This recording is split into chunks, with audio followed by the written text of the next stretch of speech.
10월 16일 목요일 역대 26장 1절로 23절 멈추지 못하는 우시아입니다. 앞서 나타난 그의 조부 요아스나 그의 아비였던 선왕 아마샤의 통치처럼 우시아의 통치도 두 부분으로 나뉘어지고 있습니다. 처음 통치 초반에는 하나님을 찾고 또 순종함으로 번영을 누립니다. 우시아의 경우는 전쟁, 농업, 군사 각 분야에서 하나님의 기하기까지 하신 도우심으로 복을 받고 강성해집니다. 그러나 그 역시도 인생 후반부에는 결국 교만에 빠져서 제사장 직분을 넘보는 사건으로 인해서 문둥병에 걸리고 맙니다. 결과 실제적인 통치권을 아들 요담에게 이양한 채 비극적인 여생을 보내고 마는 것이죠. 먼저 1절로 5절을 읽겠습니다. 유다 온 백성이 나이가 16세 된 우시아를 세워 그의 아버지 아마샤를 대신하여 왕으로 삼으니 아마샤 왕이 그의 열조들의 묘실에 누운 후에 우시아가 엘롯을 건축하여 유다에 돌렸더라. 우시아가 왕위에 오를 때 나이가 16세라 예루살렘에서 52년간 다스리니라. 그의 어머니의 이름은 여골리하여 예루살렘 사람이더라. 우시아가 그의 아버지 아마샤의 모든 행위대로 여호와 보시기에 정직하게 행하며 하나님의 묵시를 밝히 하는 스가랴가 사는 날에 하나님을 찾았고 그가 여호와를 찾을 동안에는 하나님이 형통하게 하셨더라. 1절에 유다 온 백성이 우시아를 그의 아버지 아마샤를 대신하여 왕으로 세웠다. 이렇게 기록하고 있죠. 여기서 온 백성은 아마도 아마샤를 죽이고 우시아를 새 왕으로 즉위시킨 어떤 세력으로 보입니다. 유다의 백성 대부분이 이 일을 적극 찬성하고 그 세력의 힘을 빌려 이 모든 것을 이루어간 것으로 보입니다. 유다 백성 대부분은 아마샤가 잘못된 선택으로 북이스라엘과 전쟁을 벌여서 막대한 국가적 손해를 가져온 것에 대해서 큰 반감을 가지고 있었던 것이요. 그렇게 새롭게 아마샤를 죽이고 이제 그 아들 우시아를 백성들이 왕으로 삼습니다. 그가 왕이 되자 오랫동안 방치되어 온 무역과 상업의 거점인 엘롯이라는 성읍을 보수하여 건축합니다. 우시아는 무려 52년간을 통치했다 하죠. 이 기간은 유다의 모든 왕들 가운데 두 번째로 긴 기간입니다. 그의 어머니가 소개되고요. 역시 대략적인 그의 평가가 이어집니다. 그의 평가는 여호와 보시기에 정직하게 행하며 하나님의 묵시를 밝히 하는 스가랴가 사는 날에 하나님을 찾았다. 이렇게 평가되고 있죠. 하나님의 묵시를 바로 알고 그의 영적 멘토가 되었던 스가랴에 사는 날 동안만 그가 바른 삶을 살았다라는 것을 이 문장이 암시하고 있는 것이죠. 그리고 이어지는 그의 마지막 평가는 그가 여호와를 찾는 동안에는 하나님이 형통하게 하셨더라로 밝혀지는 것입니다. 스가랴가 사는 날 동안에는 하나님을 찾았고 그가 여호와를 찾을 동안에만 형통했다라고 하는 것이죠. 우시아의 생애를 표현하는 가장 중요한 핵심 단어는 하나님을 찾는 동안 형통했다. 여기서 그 찾았다라는 단어가 중요한 것이죠. 핵심 단어가 되는 것입니다. 여호와를 찾은 것, 이것은 우시아 초기 통치의 특징인 것입니다. 여기서 찾았다라는 말을 우리가 좀 주목할 필요가 있는데요. 단순히 도움을 요청했다 이런 것이 아닙니다. 하나님과의 이어지는 관계 속에서 하나님의 뜻과 하나님의 인격을 탐구하고 그 뜻을 따르는 행위를 하는 것까지가 하나님을 찾았다라고 하는 것입니다. 하나님께서는 이토록 우시아가 하나님을 찾고 또 하나님의 인격과 성품을 따라서 유다 나라를 섬길 때 그를 형통하게 하신 것이죠. 한 지도자가 하나님과 올바른 관계 속에 있을 때 유다는 번영하고 그의 백성은 평안과 번영을 누리는 것입니다. 무엇보다 이 하나님과의 관계가 끊어지지 않고 이어지는 것, 이것이 가장 큰 복이요 형통의 조건이 되는 것이죠. 오늘 하루도 오직 하나님은 우리와 관계 맺기를 원하십니다. 하나님의 성품을 우리의 인격 속에 드러내시기 원하십니다. 오직 오늘 하루도 하나님을 잊지 아니하고 하나님과 동행하는 하루가 되시기를 바랍니다. 6절로 15절을 읽겠습니다. 우시아가 나가서 블레셋 사람들과 싸우고 가드 성벽과 야분의 성벽과 아스돗 성벽을 헐고 아스돗 땅과 블레셋 사람들 가운데에 성읍들을 건축하며 하나님이 그를 도우사 블레셋 사람들과 구르바알에 거주하는 아라비아 사람들과 마온 사람들을 치게 하신지라. 암몬 사람들이 우시아에게 조공을 바치매 우시아가 매우 강성하여 이름이 애굽 변방까지 퍼졌더라. 우시아가 예루살렘에서 성 모퉁이 문과 골짜기 문과 성 구비에 망대를 세워 견고하게 하고 또 광야에 망대를 세우고 물 웅덩이를 많이 파고 고원과 평지의 가축을 많이 길렀으며 또 여러 산과 좋은 밭에 농부와 포도원을 다스리는 자들을 두었으니 농사를 좋아함이었더라. 우시아에게 또 싸우는 군사가 있으니 서기관 여이엘과 병영장 마세야가 직접 조사한 수요대로 왕의 주의관 하나냐의 휘하에 속하여 떼를 지어 나가서 싸우는지라. 족장의 총수가 2600명이니 모두 큰 용사요.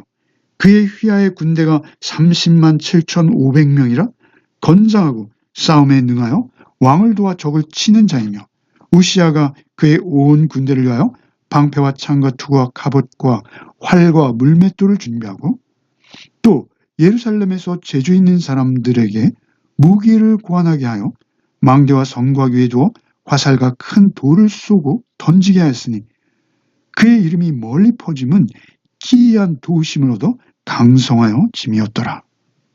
이 둘째 단락은 우시아가 그렇게 하나님과의 온전한 관계 속에 있을 때 그가 경험했던 형통한 삶의 모습을 기록하고 있습니다. 그 형통의 특징은 두 단어로 드러나고 있죠. 7절과 5절에 하나님의 도우심, 그리고 역시 8절과 12절에 왕의 강성함입니다. 첫째로 우시아는 영토를 확장하고 있죠. 블레셋 지역으로 영토를 확장할 뿐 아니라 그의 이름이 애굽 진영에까지 확장되고 있습니다. 둘째로 예루살렘 문과 망대를 견고하게 하고 웅덩이를 파며 육축을 기르고 농사를 진작시키고 있습니다. 셋째로 전쟁을 수행하는 군사력으로 족장의 수와 군대의 수가 기록되고 있죠. 뿐만 아니라 전투 장비로 특별한 전쟁 도구들을 발명해서 더욱 군사력을 키워가고 있었던 것이죠.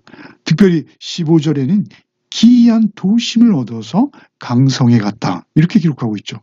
여기서 이 기이한 도우심은 히브리어로 상식적으로는 도무지 이해하거나 도달하기 어려운 상태를 말하는 것입니다. 우시아는 인간의 상식으로는 도저히 이해 불가능한 하나님의 도우심을 입은 사람이라는 것이죠. 그는 하나님을 찾는 자였고 하나님께서는 그 하나님을 찾는 자에게 그와 그의 나라를 강하게 변화시켜서 어떤 세력도 넘볼 수 없게 든든히 세워주신 것입니다. 이제 14절로 23절을 읽겠습니다. 그가 강성하여짐에 그의 마음이 교만하여 악을 행하여 그의 하나님 여호와께 범죄하되 곧 여호와의 성전에 들어가서 향단에 분향하려 한지라. 제사장 아사랴가 여호와의 용맹한 제사장 80명을 데리고 그의 뒤를 따라 들어가서 우시아 왕 곁에 서서 그에게 이르되 우시아여 여호와께 분향하는 일은 왕이 할 바가 아니요 오직 분향하기 위하여 구별함을 받은 아론의 자손 제사장들이 할 바니 성소에서 나가소서. 왕이 범죄하였으니 하나님 여호와께서 영광을 얻지 못하리이다.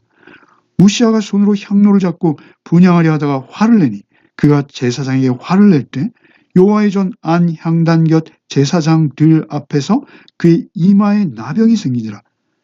제사장 아사랴와 모든 제사장이 왕의 이마에 나병이 생겼음을 보고 성전에서 급히 쫓아내고 여호와께서 치심으로 왕도 속히 나가니라.